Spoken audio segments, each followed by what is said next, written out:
Hey guys, welcome back. I hope you are having an amazing day. Let's get right into the stories. The first one is an entitled people story. When my grandpa passed away last year, it hit me pretty hard.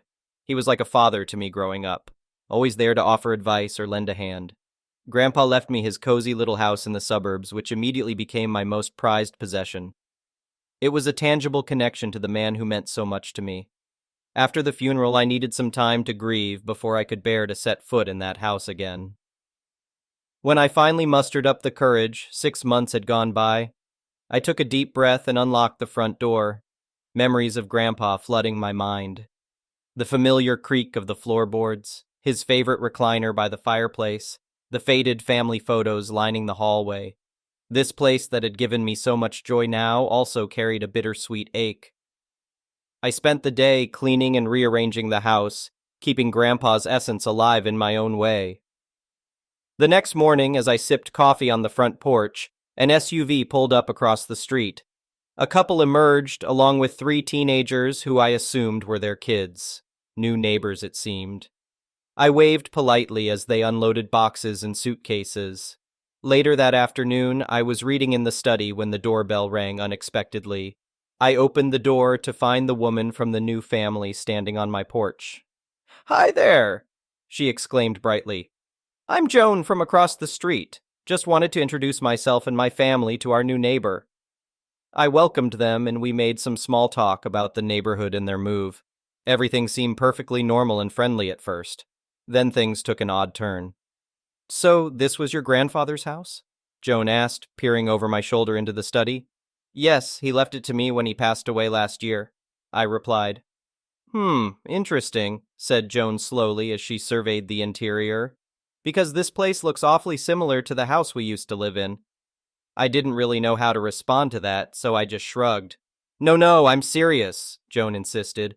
"The layout, the back patio, everything. It's practically identical to our old house on Banyan Street. What a crazy coincidence." Maybe she was just trying to make conversation, so I went along with it. "Wow, that's wild. What are the odds, huh?"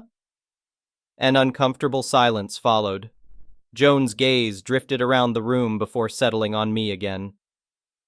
"I hate to have to tell you this, but I don't think this is your house," she finally said.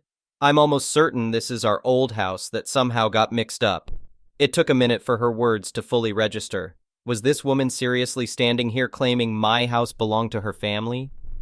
"I'm sorry, what? This was my grandfather's home that he left to me. I assure you, there's no confusion," I said, utterly perplexed. Joan didn't back down. "Well, there must be some mistake because we have photos of our old house and it's identical. I think you must be living in our home that we vacated last month during the move." This had to be some kind of bizarre joke or ploy, but Joan seemed completely convinced in her assertions. "I can show you the deed with my grandfather's name dating back 40 years, I explained, trying to keep my cool. "There's no doubt this is his legitimate property." "Oh, sweetie, I'm sure you believe that, but the previous owners must have made a paperwork mess. Don't worry, we'll get to the bottom of it," Joan said in a condescending tone that instantly got under my skin. Arguing was clearly pointless, so I told Joan as politely as I could that she must be mistaken and said goodbye. But over the next few weeks, the absurd claims from Joan and her family only escalated. Any time I was in the front yard, one of them would come over and insist the house was rightfully theirs. They analyzed every brick and shingle, comparing it to their photos and pointing out apparent similarities. It was almost comical how deep down the rabbit hole they had gone on this nonsense. One Saturday morning, I opened the door to find Joan and her husband Adam standing there with grim expressions. Before I could react, they barged right in carrying folders stuffed with paperwork. "I've discussed this situation with our lawyer," stated Adam authoritatively. "We have documentation that clearly shows a misfiling of property records between our previous home and this one." My eyes nearly popped out of my head. A lawyer? They had actually gone so far as to involve legal counsel over these ridiculous allegations. "You are out of your minds," I shouted, fed up with this charade. "I told you my grandfather owned this place for 40 years. Now get out of my house immediately." But Joan and Adam refused to leave. Instead, they sat right down on the couch and started rambling about civil procedures, property laws, and their lawyer's advice. At that point, I'd had enough. Without another word, I stormed out of the house and drove straight to the police station.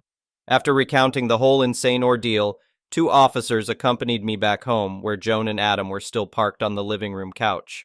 "Sir, ma'am, we received a report of unlawful trespassing at this residence," said the cop sternly. "We're going to need you both to come down to the station with us and provide an explanation." Seeing the police in their living room, which they somehow thought was theirs, seemed to finally knock some sense into Joan and Adam. They gathered their ridiculous folders of so-called evidence and followed the officers outside, stammering excuses the whole time.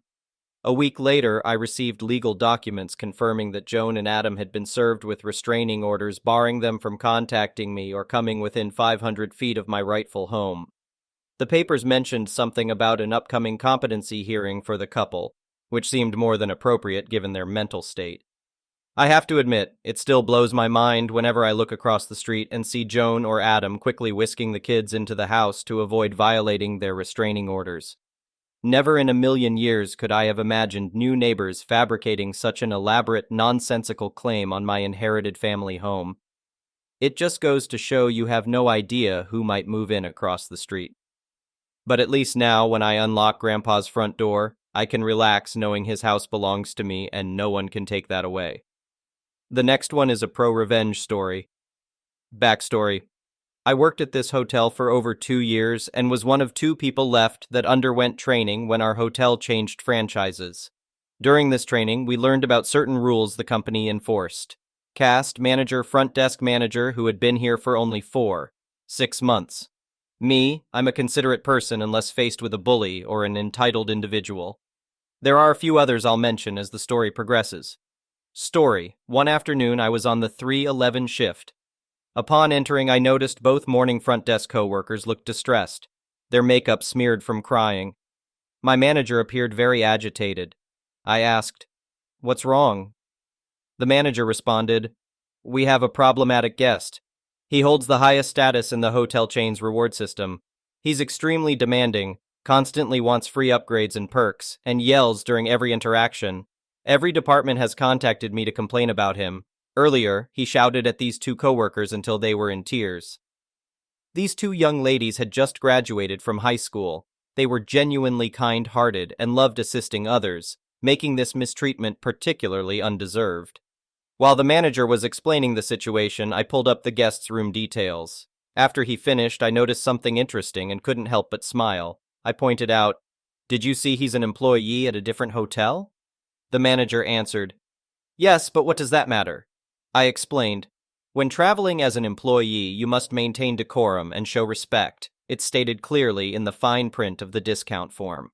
I showed the manager the relevant section which indicated that failure to comply could lead to suspension or permanent revocation of the employee discount, or even termination. I suggested, "You should call his hotel and speak with the general manager, informing him about this behavior." After finding the phone number, I dialed and handed the phone to my manager. Once the call ended, my manager looked very pleased. "His GM was furious when I recounted everything," he remarked. Shortly after the main phone rang, I answered, "Hello, thank you for calling, hotel name. How can I assist you?" The caller requested to be connected to the problematic guest's room. I transferred the call and jokingly remarked to my manager, "Someone wished to speak with our entitled guest. I wonder who that was." My manager, trying to hold back laughter, said, "The GM gave me his personal number. If there are more issues, call him immediately." I then told the manager, "Your part is done. Now it's my turn." The manager looked concerned and asked, "What are you planning?" With a mischievous grin, I responded, "You'll see."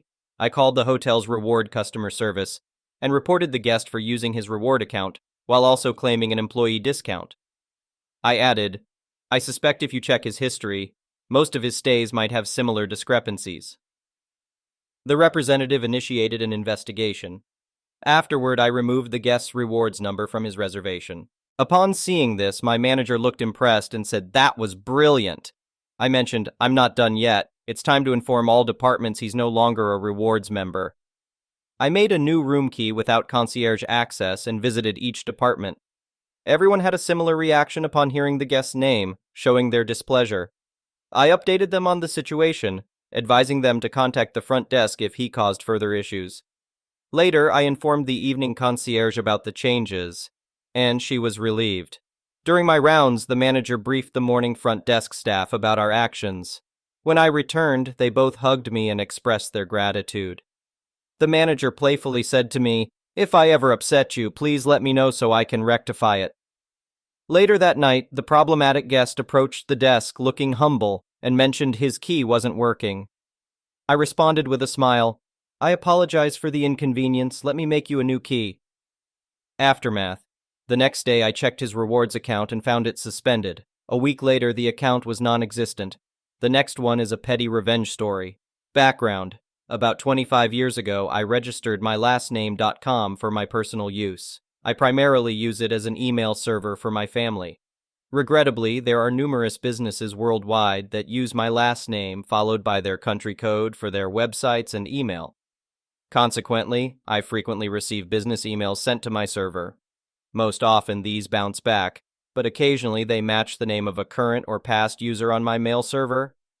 As all the companies have been courteous, I routinely forward business-related emails to the appropriate addresses.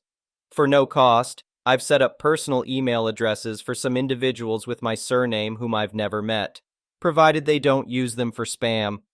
2 decades ago, a man coincidentally had the same first name as my late uncle. I monitored that address to ensure nothing crucial, legally or financially, could surprise his family. The man using this address had a severe gambling addiction. I would receive multiple emails daily from various gambling sites, detailing substantial deposits. All these were credit card transactions, frequently with offshore online casinos, which meant they often didn't adhere to banking regulations, whether in the USA or his home country. As a result, I would receive unencrypted emails containing full credit card details, including the number and expiration date. If I had malicious intent, I could have easily misused this information. Having some of these transactions included his home address, I was able to determine his genuine personal email address. I wanted to avoid using his work email, due to the sensitive nature of the content. After reaching out and explaining the issue, I inquired if he was truly at ease with me having access to his credit card details. He wrongfully accused me of hacking, insulted me, and disregarded my concerns since I continued receiving the emails. Understanding that his actions could plunge him and his family into financial distress, I felt sympathy for them. While he had been dismissive and impolite, I believed his family shouldn't suffer due to his gambling issues. Using the home address, I discerned his wife's name and workplace. I printed approximately 20 of these emails, sealed them in an envelope marked personal and confidential, and sent them to her office. A few weeks later, the gambling-related emails ceased. A few months afterward, driven by curiosity, I searched for updates and discovered a legal notice about their divorce. The next one is a malicious compliance story. Last year, while I, then 25-year-old male, was working on digital design for a friend, he asked me to design something for a lady friend of his who owns a bar and was thinking of beginning fresh. She wanted a simple design for her menu. It was going to be one page only since there aren't many appetizers anyway. And didn't have much money thanks to the pandemic, so I was willing to work pro bono. Let's call her Nicole, 27-year-old female. Nicole was messaging me every sort of art she found on Pinterest, saying how cute some were and if I could do it like this one, etc. If you've ever worked with designers, you know they strongly dislike it when you dictate their work. You are welcome to choose patterns and positioning and whatnot, but bear in mind that it's best if they don't copy someone else's artwork. Anyway, I made 3 versions exactly as she asked.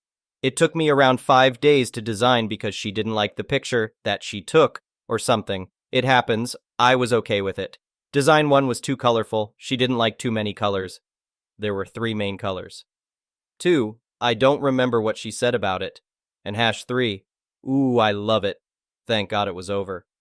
But could you remove this table at the bottom?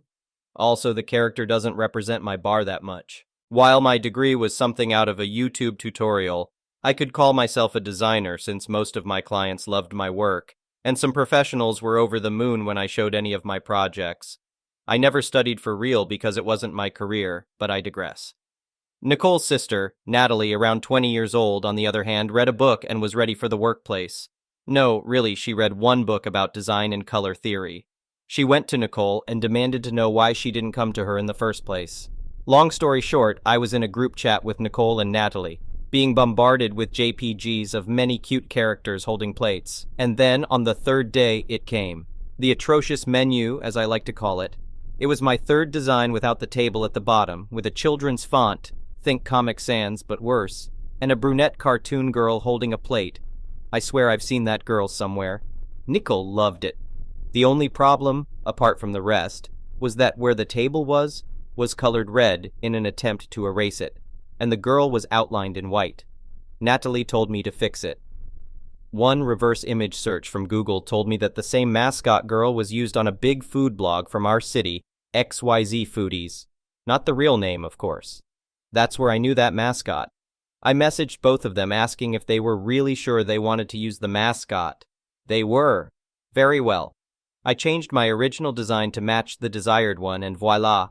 I also changed my standard contract to register the design under Nicole's name with full responsibility.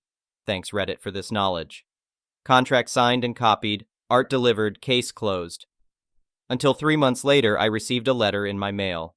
Oh, I was being notified. It was faster than I expected.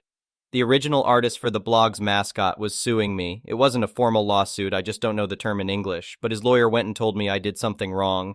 I contacted my mom's lawyer, and she was a little concerned. Copyright is really, really bad, and most lawyers were not equipped for it because it's uncommon for us non-famous people. I told her about the crapstorm of the previous semester, and she said, "All right, let me handle it." The gist was that while I did design the menu, and eventually the same mascot was used for the logo, I was 0% responsible, per agreement. And another 3 months went by before I woke up to my cell phone having a seizure from the incoming texts and calls. Nicole and Natalie were pissed. WTF? Why are we being sued because of your design? And solve this mess right now. Me, I'm sorry, what happened? Nicole, I'm being sued. I just received the notification at my bar. Me, is it the design? Nicole, yes. What did you do? Did you do this to me? Why?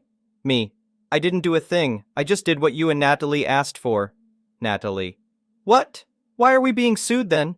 Me, possibly because you used the character from XYZ Foodies. Natalie, using another character in a design doesn't do this. Did you tell XYZ Foodies? Me, why would I do that? The girl goes around the city trying every new bar and restaurant. I even asked if you two were sure about using the art. There was a meeting with their lawyer. I think he also read one book, might be two. My lawyer, Natalie, Nicole, me, and the friend I was working with. Invited by Nicole herself. The dude was saying stuff about design being the artist's responsibility and stuff like that. My lawyer, bless her heart, pulled out a copy of my single-page contract stating clearly, I, the client, take full responsibility for the design and everything that comes with it. The line is longer, I'm just too lazy to look up the entire clause. After she read it out loud, everyone was quiet, until Nicole opened her mouth. Nicole, so, how are you going to help us, my lawyer? We aren't. Their lawyer, we can close a deal. You pay 50% of any legal fees incurred from the dispute with XYZ artist and we won't sue you. My lawyer, or we can shake hands and you leave my client alone because if you sue and lose, we are going to court again for emotional damage and emotional distress at work for my client. Are we clear? Their lawyer, have it your way then? And with a smirk, the dude left. My lawyer, confused, just sat there organizing her two papers, and the sisters were sitting there, arms crossed with annoyed looks on their faces. My friend looked at Nicole and said, Friend, you know you are in the wrong, right? Nicole sighs. I'm sorry, Churros Man. Thank you for your time. We left, and I never heard from Nicole or Natalie again, except for the time I went to her bar and saw that the sign was just Nicole's Bar with a beer company logo. This time it was legal. She was not happy to see me. The next one is an entitled People Story. Currently, I'm at the happiest place on earth. Some of these rides, including some of the most popular ones, have single rider only lines. They are exactly what they sound like. If you don't mind getting on a ride with people you don't know, you can get in and out pretty quickly. No extra lightning lane or Genie Plus needed. It is important to note that as you make your way through the single rider lane, there are multiple signs that say, your party will be broken up, groups will not ride together. Well, I noticed a family just a few people ahead of me. They had 3 small kids with them, the oldest being 7. I thought, let's see what happens here. You could already tell that they were trying to game the system and avoid waiting in the regular line. Keep in mind this line was for the most popular ride, Radiator Racers, or whatever it's called, in Cars Land. Even the single rider line was over 30 minutes. The regular line was 100 minutes. They get to the front, the attendant, whoops, sorry, cast member, takes the first kid and tells her to get in line 4. The dad yells, "She can't go by herself, she's only 7. The cast member spins around and says, "Feel free to get into the regular line if you want to ride together. Otherwise, little girl goes in that line." Cue parents freaking out. The little girl looks very hesitant, but she gets in. Off she goes. Mom and dad are freaking out. Dad is yelling at the cast member. Mom is pacing and quietly freaking out. The rest of the family gets piecemealed out, and although the mom gets to ride in the same car as her 2 youngest, maybe 3 and 5, they're in separate rows.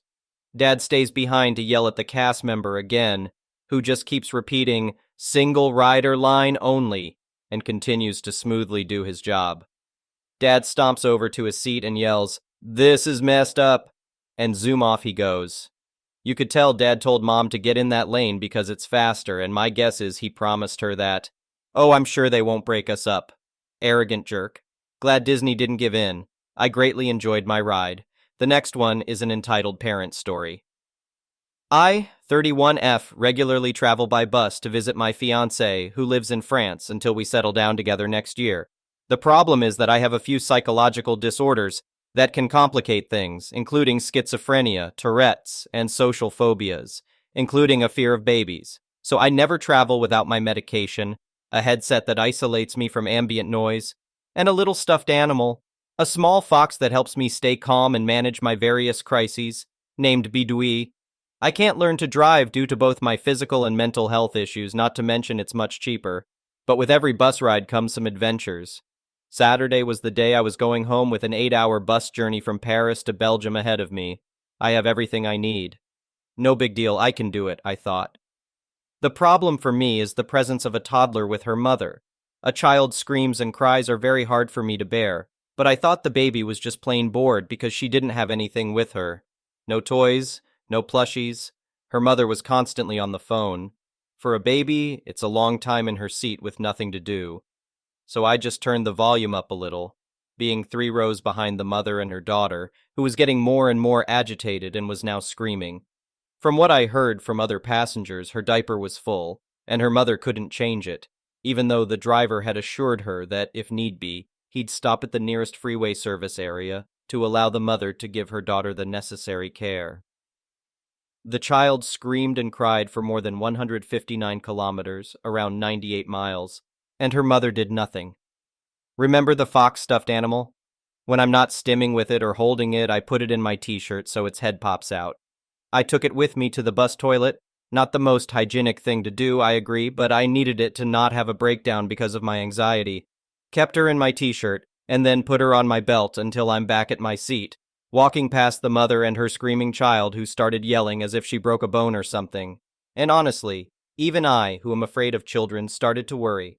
I took Bidouille back in my hands, looked out of the window, and the little girl's mother came up to me and took Bidouille out of my hands, saying, "Say, can I have her? The kid's got a crush on it and is having a fit." What? No? I answered the mother politely and asked her if she'd be willing to give up her child's stuffed toy to calm someone else's tantrum or even tears. She said, "No, of course not, but she wants it, and she's not going to stop crying until she gets it. It's okay, you can buy another one." I reached for Bidouille. She clenched her fingers on it. I heard a creak and feared it was damaged. Rising in anger and anxiety, I got up from my seat, telling her that if she wasn't capable of handling an 8-hour journey with her toddler on a bus, she should think again, reminding her of what the driver had said. So I took my plushie back, telling her that she just had to organize herself better and not think that as soon as her daughter points at something while crying, she's going to get it, especially if it belongs to someone. Even more so if it belongs to someone with mental disorders. She called me a racist and an effing goth due to my clothing style, and went back to her seat. What a way to get back home, eh? Thank you for watching. I would really appreciate it if you could like the video and subscribe to our channel if you haven't already. We'll see you again tomorrow.